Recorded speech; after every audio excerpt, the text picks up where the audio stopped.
Los primeros bancos en El Salvador, según el Banco Central de Reserva, surgen luego de varios intentos fallidos para organizarlos.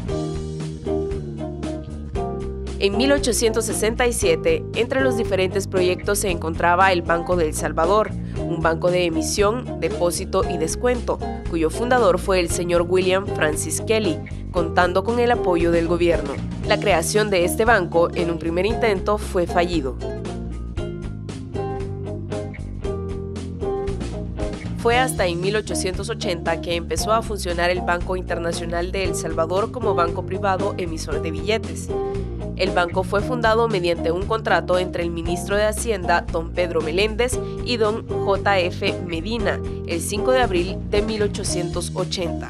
Tenía la facultad de emitir billetes de curso legal, pagados a la vista y al portador, la facultad exclusiva por 25 años. Luego, el Banco Salvadoreño, que había nacido en 1885 con el nombre de Banco Particular de El Salvador, fue creado por una concesión del Ministerio de Fomento a los señores Mauricio Duque y Francisco Camacho. A este también se le dio la facultad de emitir billetes pagaderos a la vista y al portador, y se le autorizó para negociar con el Banco Internacional su permiso para que sus billetes tuvieran curso legal. En 1891 cambió su nombre a Banco Salvadoreño.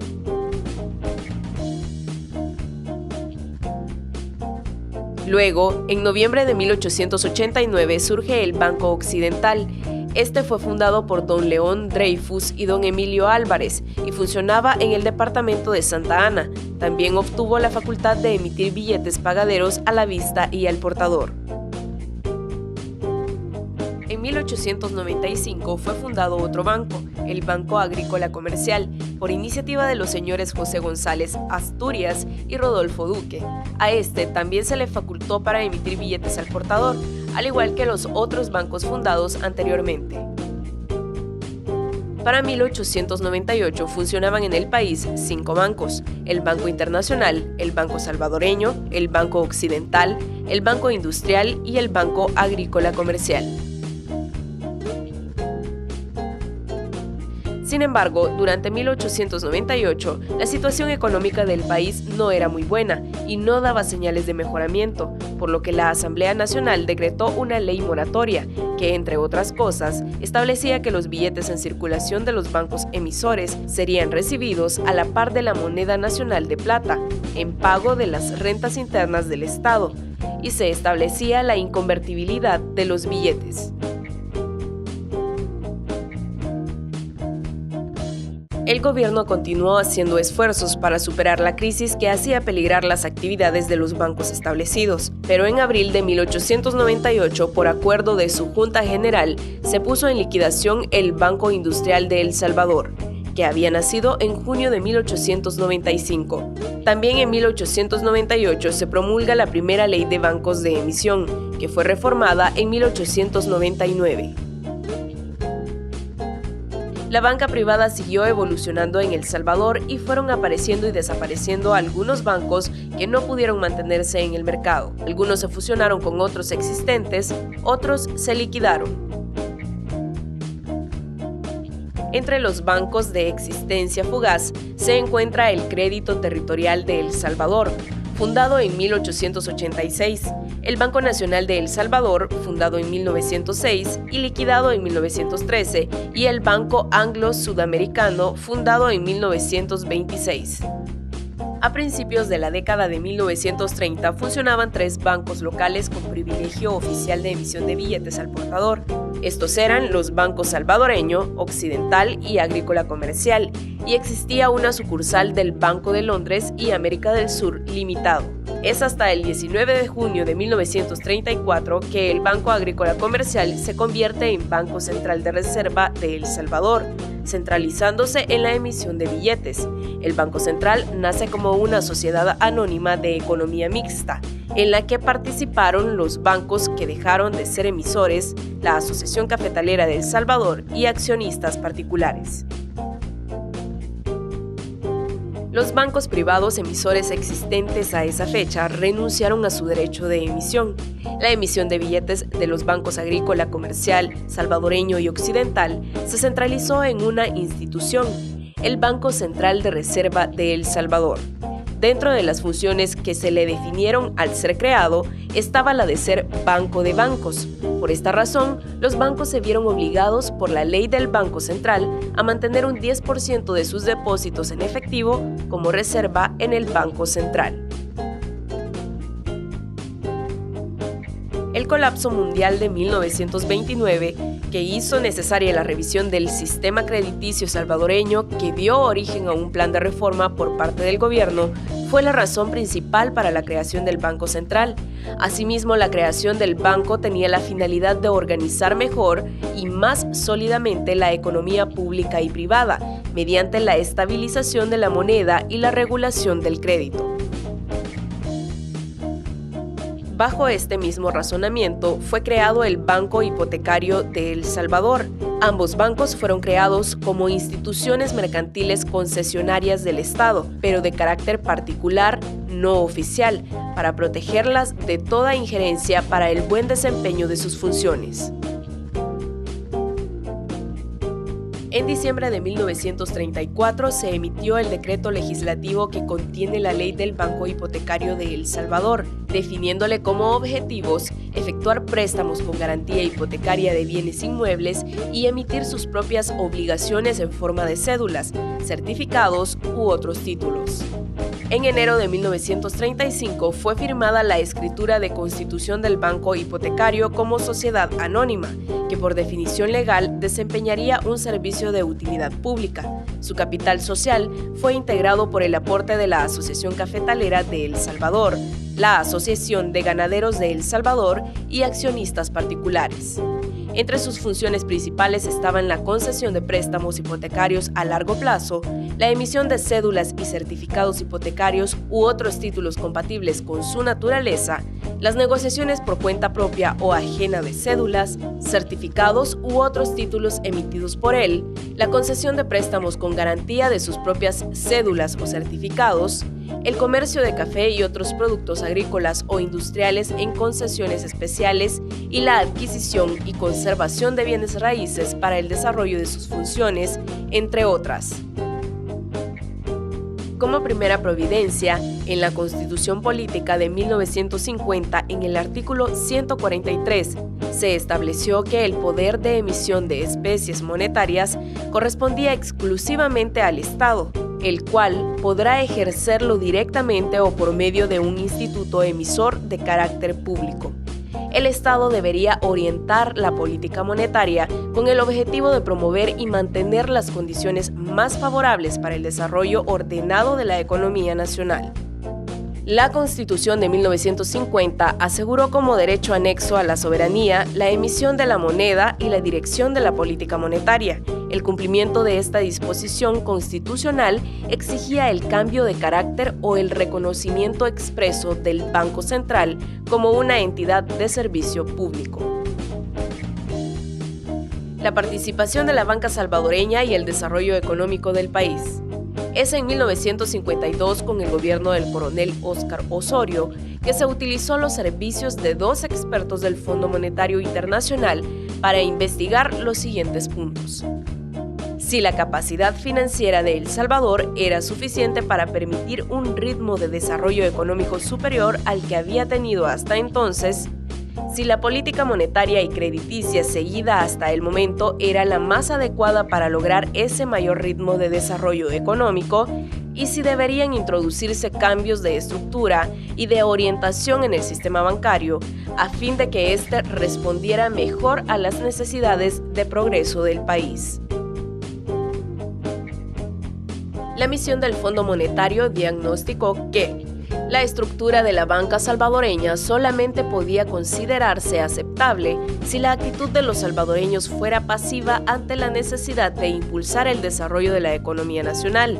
Les pareció insuficiente la estructura financiera existente, sobre todo por la falta de instrumentos de acción. Consideraron improbable que la banca entrara en ciertos campos crediticios de fomento al desarrollo económico, por lo que el gobierno debería asegurarse de cubrirlos. Con esta visión desarrollista, el gobierno comenzó a preparar el camino para que el sistema financiero apoyara el desarrollo económico del país. En cuanto a la estatización del Banco Central de Reserva de El Salvador, se dice que en 1961 se decretó la Ley de Reorganización de la Banca de la Nación, que convertía al Banco Central de Reserva de Sociedad Anónima en entidad del Estado. Ese mismo año, en diciembre, se promulgó la Ley Orgánica del Banco Central de Reserva de El Salvador. En ella se le facultó para que realizara las funciones reguladoras y fiscalizadoras de las instituciones bancarias, a través de la Superintendencia del Sistema Financiero, que nació adscrita al Banco Central. En esta ley se creó también el Fondo de Desarrollo Económico, cuyo objetivo era financiar el desarrollo económico definido como un proceso de inversiones sostenido y persistente que hace posible aplicar la tecnología intensiva y extensivamente en la producción. Los recursos del Fondo de Desarrollo Económico eran otorgados al usuario final por medio de todos los bancos del sistema, del Instituto Salvadoreño de Fomento Industrial, la Financiera de Desarrollo e Inversión S.A., la Federación de las Cajas de Crédito y el Banco de Fomento Agropecuario. Luego se da la creación de la Superintendencia de Bancos y otras instituciones financieras. Con la Ley del Banco Central de 1961 se incorporó a la Superintendencia de Bancos al Banco Central de Reserva y le concedió la máxima jerarquía. Sus atribuciones fueron definidas como hacer cumplir las leyes, reglamentos y disposiciones aplicables a los bancos o instituciones financieras bajo su control, fiscalizar todas las operaciones y actividades del Banco Central, vigilar las emisiones de especies monetarias y las operaciones de impresión, acuñación, emisión, canje, retiro, cancelación, desmonetización, incineración y custodia de las especies, y velar por la buena marcha de los bancos y demás instituciones financieras, vigilando su solvencia y liquidez, el nivel de sus encajes y la corrección de sus operaciones, entre otras.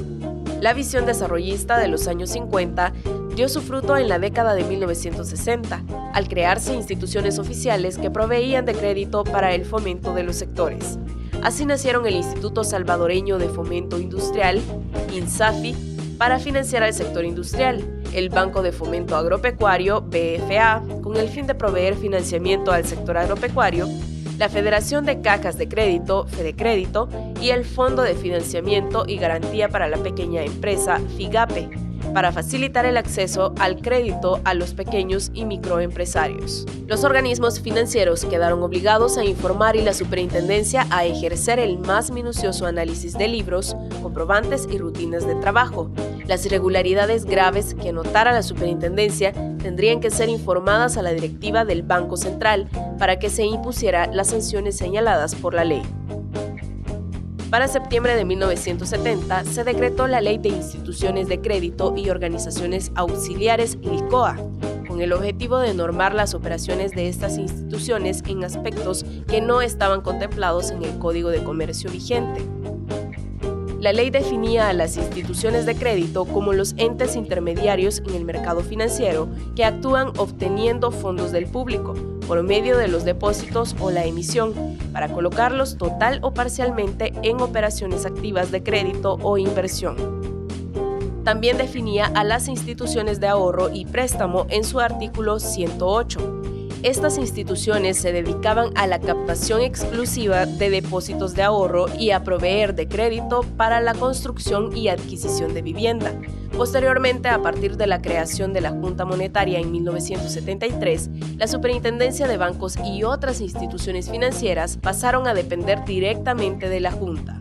Esta ley determinó al Banco Hipotecario de El Salvador, la Federación de Cajas de Crédito, al Instituto Salvadoreño de Fomento Industrial, la Financiera Nacional de la Vivienda, la Compañía Salvadoreña de Café y demás instituciones financieras establecidas por el Estado como instituciones oficiales de crédito que se regían por sus leyes especiales. Por otra parte, definía como organizaciones auxiliares de crédito las que prestaban servicios de tesorería y caja, de almacenes generales de depósito, de bolsa de valores y mercancías u otras organizaciones auxiliares no especificadas. La aplicación de la ley, así como las sanciones que se establecieron en la Ley Orgánica del Banco Central, correspondían a la Superintendencia de Bancos y otras instituciones financieras, así como también ejercer la inspección y vigilancia permanente de las instituciones y velar que se cumplieran las leyes y reglamentos aplicables. En la década de 1970, el sistema financiero estaba constituido por bancos, asociaciones de ahorro y préstamo, instituciones oficiales de crédito y organizaciones auxiliares de crédito. Los bancos que operaban entonces eran Cuscatlán, Agrícola Comercial, Salvadoreño, de Comercio, de Desarrollo, Mercantil, Internacional, Capitalizador, de Crédito Popular, Hipotecario de El Salvador y de Fomento Agropecuario, así como también sucursales de Citibank, N.A. y del Banco de Londres y Montreal.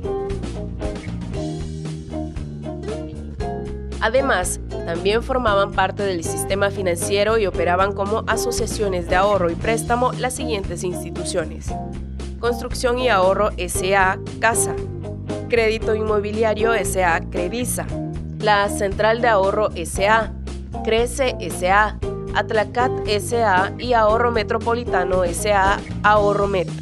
En cuanto a la Junta Monetaria, en agosto de 1973, el ministro de Economía sometió a la consideración del Poder Legislativo el proyecto de ley de creación de la Junta Monetaria. El objetivo de su creación fue dar cumplimiento al mandato constitucional contenido en el artículo 143 de la Constitución Política de 1950 y dotar al Estado de un organismo eficaz para orientar la política monetaria en función del desarrollo económico.